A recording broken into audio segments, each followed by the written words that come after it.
দর্শক, এই মুহূর্তে আছি বাংলাদেশ সচিবালয়ের ঠিক পশ্চিম পাশে। আপনারা দেখতে পাচ্ছেন যে এই যে গেটটি রয়েছে, এই গেট কিন্তু ইতিমধ্যেই বন্ধ করে দেওয়া হয়েছে এবং এখানে পুলিশ খুব কঠোর অবস্থানেই রয়েছে।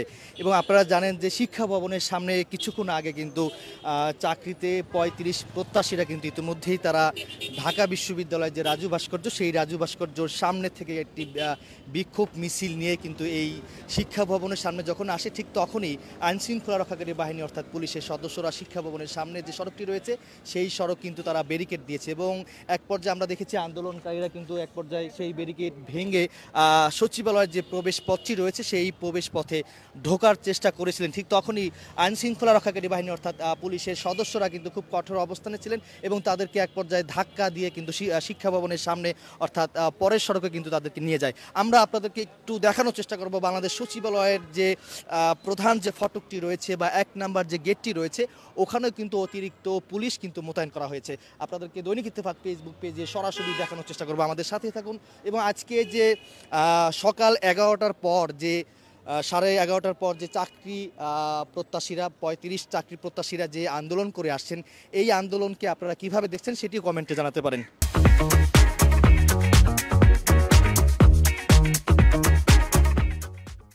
আমি এই মুহূর্তে রয়েছি বাংলাদেশ সচিবালয়ের ঠিক সামনের সড়কে রয়েছি। আমার থেকে এখান থেকে শিক্ষা ভবনের সামনে কিন্তু আন্দোলন করছেন চাকরি প্রত্যাশীরা যারা রয়েছে, ৩৫ চাকরি প্রত্যাশীরা তারা আন্দোলন করছেন। তারা কিন্তু প্রথম অবস্থায় শাহবাগ থেকে একটি বিক্ষোভ মিছিল নিয়ে বাংলাদেশ সচিবালয়ের অভিমুখে কিন্তু রওনা হন। ঠিক সেই মিছিলটি কিন্তু শিক্ষা ভবনের সামনে আইনশৃঙ্খলা রক্ষাকারী বাহিনী অর্থাৎ পুলিশের সদস্যরা ব্যারিকেড দিয়ে তাদের মিছিলটি আটকে দেয় এবং তারা ওখানেই অবস্থান নিয়েছেন, বিভিন্ন নামে কিন্তু তারা স্লোগান দিচ্ছেন। আমরা দেখতে পাচ্ছি এই মুহূর্তে বাংলাদেশ সচিবালয়ের সামনে। দর্শক, আমি একটু সামনে যাই, আপনাদেরকে দেখানোর চেষ্টা করব।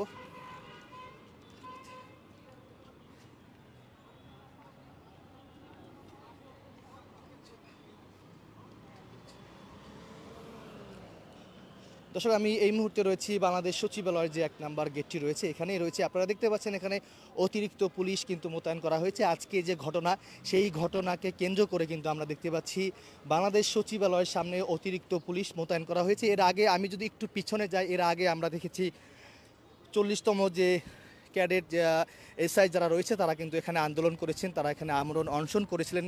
কয়েকদিন আগে রাতেও কিন্তু পুলিশ তাদেরকে এক পর্যায়ে তাদেরকে ধাক্কা দিয়ে ঢাকার যে 0 পয়েন্ট ওদিকে নিয়ে যায়।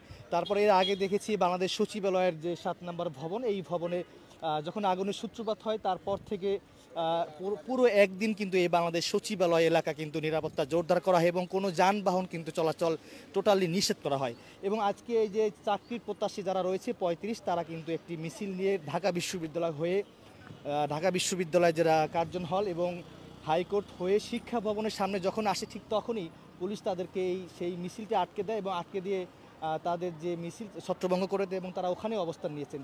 এবং আজকে এই মিছিলকে ঘিরে আমরা দেখতে পাচ্ছি বাংলাদেশ সচিবালয়ের সামনে অর্থাৎ ১ নম্বর গেট এবং ২ নম্বর গেটে অতিরিক্ত পুলিশ মোতায়েন করা হয়েছে।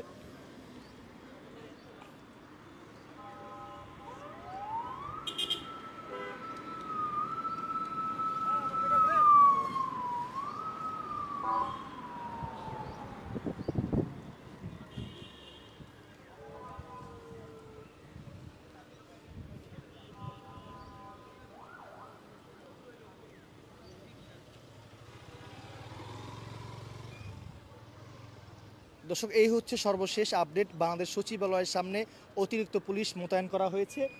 চাকরিতে ৩৫ প্রত্যাশীরা যারা রয়েছে তারা একটি মিছিল নিয়ে বাংলাদেশ সচিবালয়ের অভিমুখে যখন এদিকে আসেন, ঠিক তখনই অতিরিক্ত পুলিশ মোতায়েন করা হয়েছে বাংলাদেশ সচিবালয় এলাকায়।